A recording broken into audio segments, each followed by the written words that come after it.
अस्सलाम वालेकुम स्टूडेंट्स, आज हमारा लेक्चर नंबर 48 है। लेक्चर नंबर 48 में हमने कुछ एक्सरसाइज के क्वेश्चंस करने हैं। चैप्टर नंबर 12 की एक्सरसाइज हम सॉल्व कर रहे हैं। लास्ट लेक्चर में भी हमने इसका पार्ट 2 सॉल्व किया था। आज हम आउटपुट क्वेश्चंस का पार्ट 3 सॉल्व करेंगे।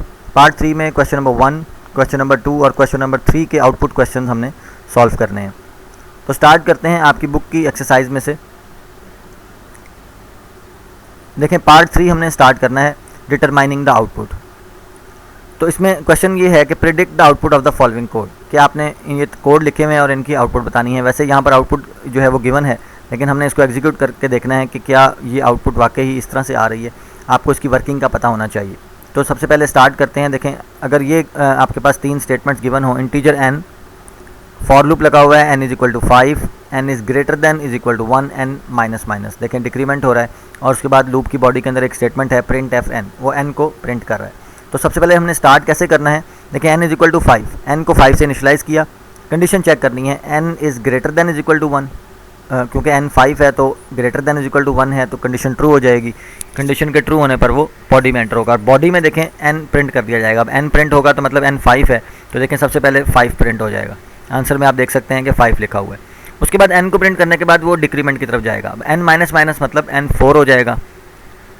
4 के साथ कंडीशन चेक होगी, कंडीशन फिर ट्रू हो जाएगी। 4 इज़ ग्रेटर दैन = 1 है, तो कंडीशन के ट्रू होने पर दोबारा से बॉडी में आएगा। अब वो प्रिंट एफ n करेगा तो n 4 प्रिंट हो जाएगा। इसी तरह से डिक्रीमेंट पे 3 होगा।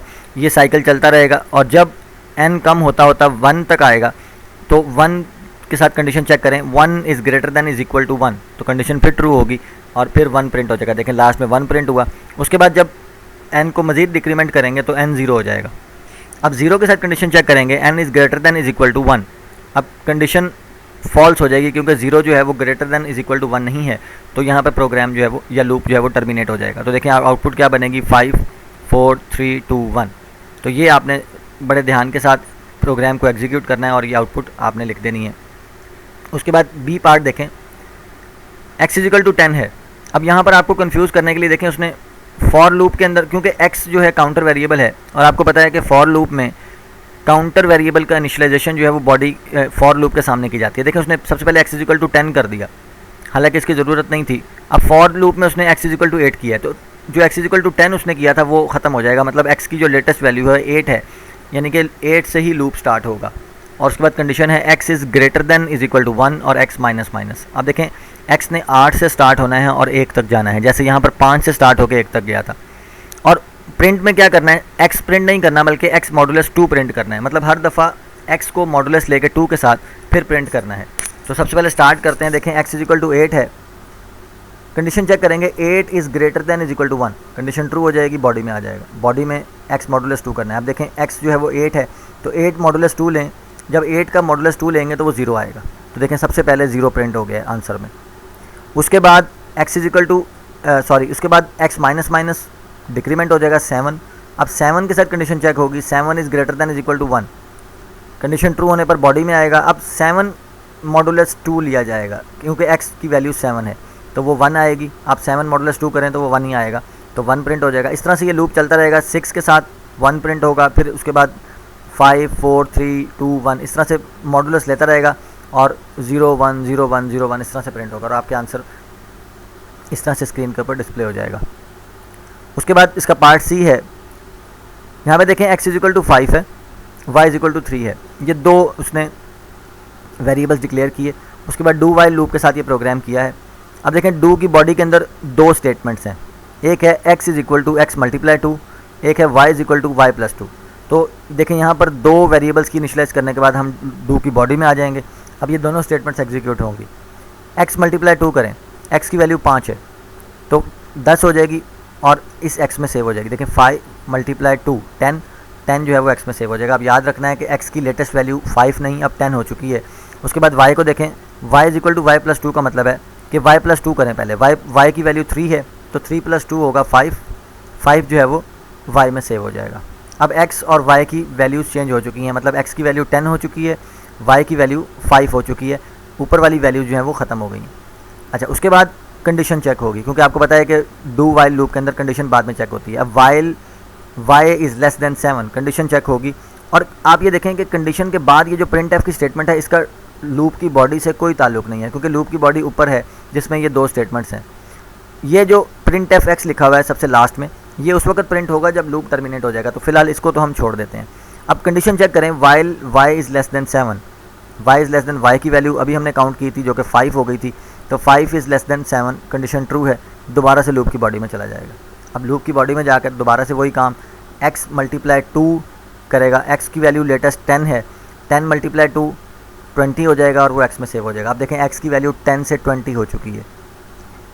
अब y इस स्टेटमेंट को एग्जीक्यूट करेगा, y प्लस 2, y की वैल्यू 5 है, प्लस 2 7 हो जाएगी, तो 7 जो है वो y में सेव हो जाएगा। अब देखें लेटेस्ट वैल्यूज़ क्या बनी, x की 20 बन गई, y की 7 हो चुकी है। अब कंडीशन चेक होगी, y इज़ लेस देन 7, अब y जो है वो 7 है तो कंडीशन फॉल्स हो जाएगी, क्योंकि 7 इज़ लेस देन 7 नहीं है, बल्कि 7 इज़ इक्वल टू 7 है।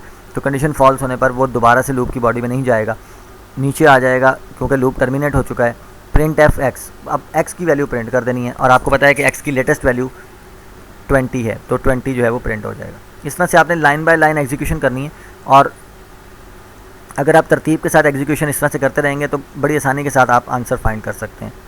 उसके बाद ये देखें, पार्ट डी है, integer n is equal to 11 से ये लूप स्टार्ट होगा, while n is greater than is equal to 1, और ये 1 तक जाएगा, यानी कि इसमें डिक्रीमेंट होना है, 11 से नीचे तक जाएगा। अब देखें बॉडी के अंदर 3 स्टेटमेंट्स हैं, एक तो इफ़ कंडीशन है, एक प्रिंट एफ की स्टेटमेंट है, और एक डिक्रीमेंट पार्ट है। अब देखें जब कंडीशन सबसे पहले चेक होगी 11 के साथ, 11 is greater than is equal to 1, इसका मतलब कंडीशन ट्रू हो गई। कंडीशन के ट्रू होने पर वो बॉडी में आ जाएगा। अब बॉडी में कंडीशन चेक करेगा, if condition 11 modulus 2 is equal to 0, क्या 11 मॉडुलस 2 इज़ इक्वल टू 0 है, नहीं होता, तो कंडीशन फॉल्स हो जाएगी, जिसकी वजह से वो ये प्रिंट एफ की स्टेटमेंट जो है वो एग्जीक्यूट नहीं होगी, क्योंकि ये प्रिंट एफ की स्टेटमेंट जो है इफ़ कंडीशन पे डिपेंड कर रही है। इसको स्किप करके वो n माइनस माइनस पे आ जाएगा, n माइनस माइनस में n जो है वो 11 से 10 हो जाएगा। अभी उसने 11 को प्रिंट नहीं किया, अब n 10 हो गया।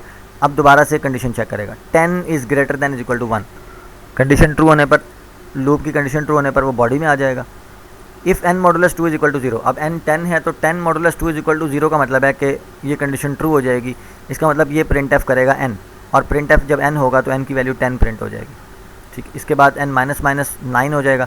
अब देखें ये इस तरह से लूप चलता जाएगा, जब 9 होगा तो वो प्रिंट नहीं होगा, क्योंकि 9 का मॉडुलस 0 नहीं आता। फिर उसके बाद 8 होगा तो 8 प्रिंट हो जाएगा, 7 प्रिंट नहीं होगा, 6 प्रिंट हो जाएगा, 5 प्रिंट नहीं होगा, 4 प्रिंट हो जाएगा, इस तरह से 3 प्रिंट नहीं होगा, 2 प्रिंट हो जाएगा, और 2 के बाद कंडीशन वैसे ही फॉल्स हो जाएगी, और प्रोग्राम 2 के बाद आप देखें जब इंक्रीमेंट n माइनस माइनस किया जाएगा तो वैल्यू 1 हो जाएगी।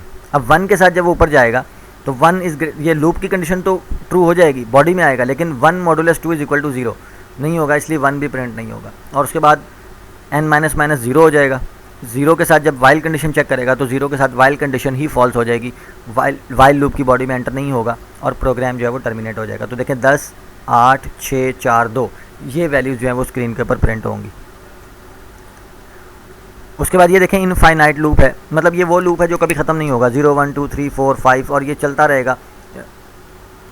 Integer x is equal to 0, उसने कहा कि x is greater than is equal to 1, जब तक x 0 से बड़ा रहेगा ये लूप चलता रहेगा। और x प्लस प्लस उसने किया है, और उसके बाद लूप की बॉडी में एक स्टेटमेंट है प्रिंट एफ x।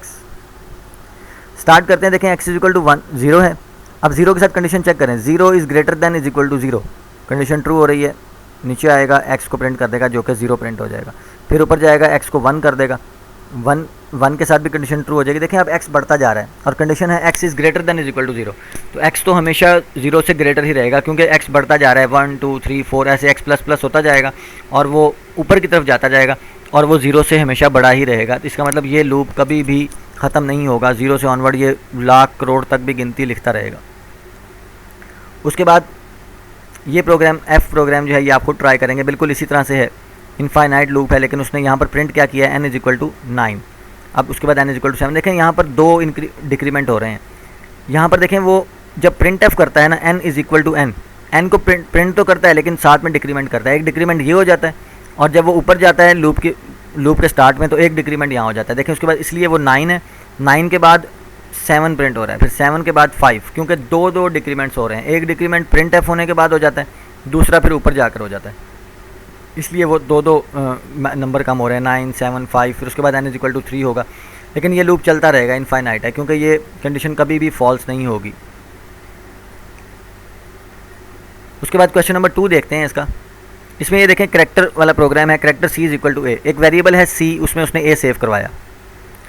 अब उसके बाद डू की बॉडी में देखें प्रिंट एफ सी, उसने सी को प्रिंट किया तो सबसे पहले ए प्रिंट हो जाएगा, ये देखें आंसर में ए लिखा हुआ है।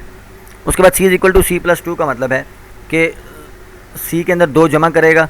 अब सी के अंदर जब 2 जमा हो जाएगा तो जारी बात है, मैंने आपको बताया था कि हर करैक्टर की कोई ना कोई आस्की वैल्यू होती है। अगर ए की आस्की वैल्यू 49 है तो बी की 50 होगी और इस तरह से सी की 51 हो जाएगी। तो इस तरह जब सी में +2 करेंगे तो इसका मतलब है कि ए में +2 किया है आपने, जो कि ए के बाद सी हो जाएगा। और उसके बाद कंडीशन चेक होगी C is less than is equal to I, ये लूप आई तक चलेगा। अब C is less than is equal to I है, यानी कि अभी सी की वैल्यू जो है वो सी हो चुकी है। कंडीशन ट्रू होने पर ऊपर जाएगा, प्रिंट एफ सी करेगा। अब जब प्रिंट एफ सी करेगा तो सी प्रिंट होगा। उसकी वजह ये है कि सी वेरिएबल के अंदर करैक्टर सी पड़ा हुआ है, क्योंकि अभी हमने सी +2 किया है। मतलब ए के अंदर आप +2 करें तो वो बी हो जाएगा, फिर बी के अंदर +2 करें तो वो ई हो जाएगा, फिर ई के अंदर +2 करें तो वो जी। इस तरह से 2 के इंक्रीमेंट हो रहा है। देखें इस प्रोग्राम के अंदर 2 का इंक्रीमेंट हो रहा है। यहाँ पे सी इज इक्वल टू सी +2 का मतलब है कि हर दफ़ा 2 का इंक्रीमेंट हो रहा है। तो पहले ए प्रिंट होगा, फिर सी प्रिंट हो जाएगा, फिर ई प्रिंट हो जाएगा, फिर जी और फिर आई।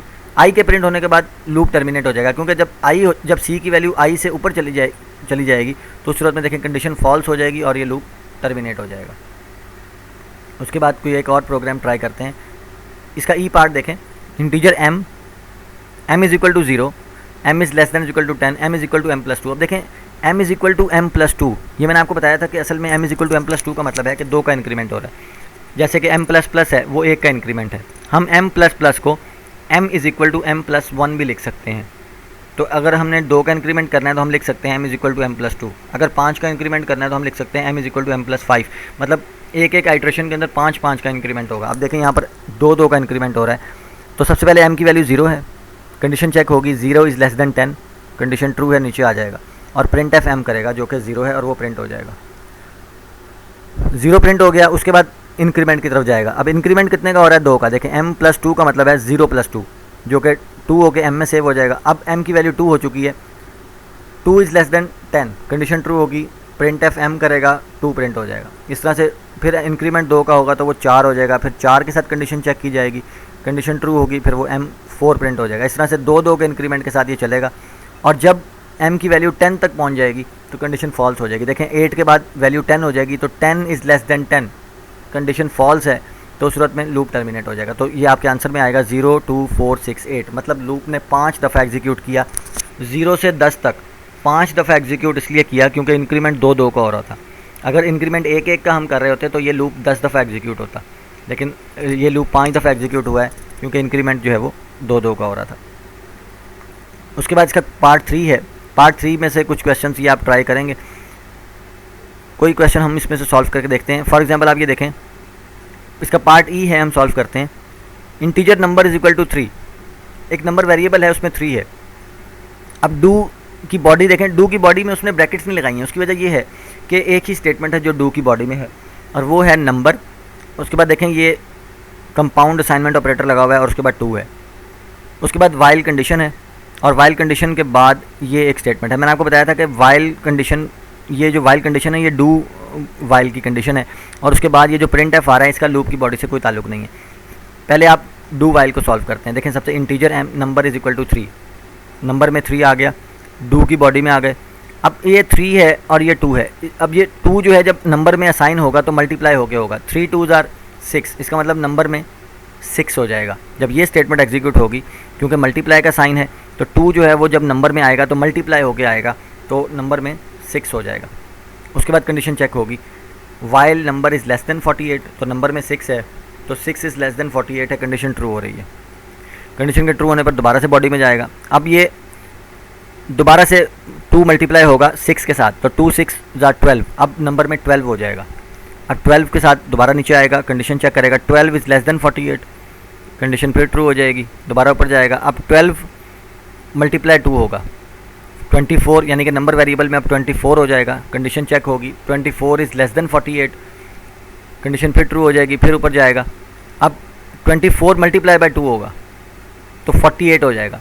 अब 48 होने के बाद दोबारा से कंडीशन चेक होगी, 48 is less than 48, condition false हो जाएगी। अब ये ऊपर नहीं जाएगा, और नीचे की तरफ आएगा तो प्रिंट एफ नंबर। अब नंबर जब प्रिंट करेगा तो नंबर में 48 है तो 48 जो है वो प्रिंट हो जाएगा। असल काम यहाँ पर इस स्टेटमेंट का है, देखें number multiply is equal to 2। ये आपको मैंने बताया था कि जो मल्टीप्लाई इज इक्वल टू का मतलब है ये कंपाउंड असाइनमेंट ऑपरेटर होते हैं।